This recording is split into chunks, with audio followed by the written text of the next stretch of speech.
Mathrubhumi news, Mathrubhumi की आवाज, मातृभूमि के लिए। સુરતમાં હત્યાના બનાવોમાં સતત વધારો થઈ રહ્યો છે, ત્યારે પોલીસ પેટ્રોલિંગથી લઈને કાયદા વ્યવસ્થાની સ્થિતિ પર સવાલો ઊભા થઈ રહ્યા છે, જેમાં ડિંડોલી વિસ્તારમાં વધુ એકની હત્યા કરી દેવામાં આવી છે। નાસ્તાના પૈસા ન આપવાના મુદ્દે થયેલી બબાલમાં હત્યા કરી દેવામાં આવતા હાલ પોલીસે વધુ તપાસ હાથ ધરી છે। ડિંડોલી વિસ્તારમાં લકી નામના યુવકની હત્યા કરવામાં આવી હતી। નાસ્તાના રૂપિયા માંગતા હત્યા કરાઈ હતી। હત્યા કરીને આ હત્યારો ફરાર થઈ ગયો હતો। ઘટનાને પગલે ડિંડોલી પોલીસ સહિત ઉચ્ચ કક્ષાના અધિકારીઓ ઘટના સ્થળે પહોંચી આવ્યા હતા અને હત્યાનો ગુનો નોંધીને આરોપીને ઝડપી પાડવા ચક્રો ગતિમાન કરવામાં આવ્યા છે। તો બીજી તરફ યુવકને હત્યાને લઈને મૃતકના પરિવારમાં શોકનું મોજું ફરી વળ્યું।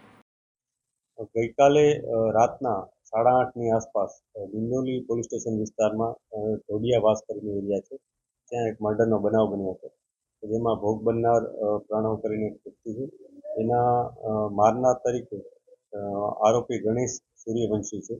ગઈકાલે રાતના જ્યારે આ ઘટના બની ત્યારે પોલીસને જે આરોપીની ઓળખ નથી થઈ, પરંતુ પોલીસે જે સીસીટીવી કેમેરા હતા એને ફોલો કર્યા, પોતાના ઇન્ફોર્મર્સ લગાવ્યા અને છેવટે કન્ફર્મ થયું કે આ આરોપી ગણેશ સૂર્યવંશી છે।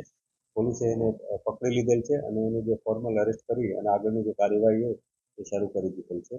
આ ઘટનામાં પોલીસે જે પ્રાઇમરી ઇન્ટ્રોગેશન કર્યું છે એમાં આરોપી વિરુદ્ધ અગાઉ 324નો ગુનો નોંધાયેલો છે, એટલે આ બધી બાબતોને લઈ અને કેસ પ્રિપેર કરવામાં આવી રહ્યો છે।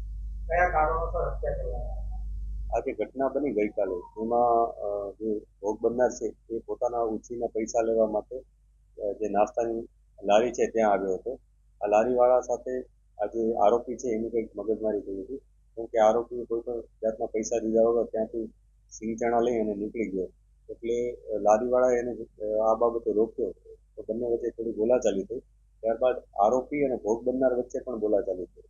એમાં ભોગ બનનારે એને જણાવ્યું કે ભાઈ તું કેમ પૈસા આપતો નથી આને, એ બાબતને લઈને આરોપી ઉશ્કેરાઈ ગયો અને એણે ભોગ બનનારને ચપ્પુ મારી દીધું અને જે પ્રાઇમરી અમને મેડિકલ એવિડન્સ મળ્યા છે એમાં એક ઘા છે અને એ ઊંડો ઘા હોવાથી ભોગ બનનારનું મૃત્યુ થયું અત્યારે જણાવી રહ્યું છે।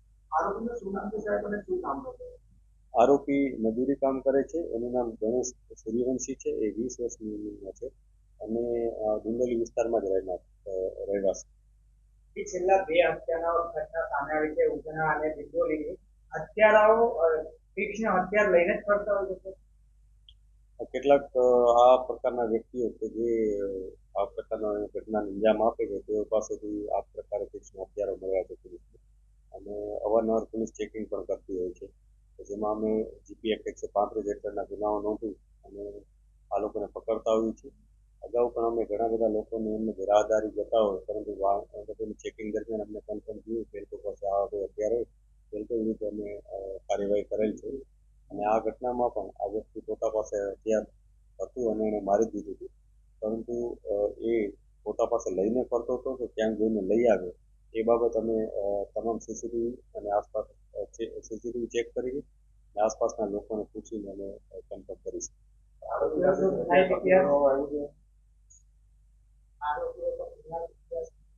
જે આરોપી છે એના વિરુદ્ધ અગાઉ આઈપીસી 324નો ગુનો નોંધાયેલો છે, ગયા વર્ષનો ગુનો છે અને એ વખતે પણ એના ઉપર એક્શન લેવામાં આવ્યા હતા અને ગઈકાલે એને જે આ કૃત્ય કર્યું છે એ બાબતને લઈ અને પોલીસે આજે પણ એની ધરપકડ કરી છે। ખૂબ જ ટૂંકા સમયમાં માતૃભૂમિ ન્યૂઝ ઓટીટી પ્લેટફોર્મ અને મેગા સિટીમાં કેબલ નેટવર્ક સાથે જોડાઈ જશે, તો જોતા રહો માતૃભૂમિ ન્યૂઝ।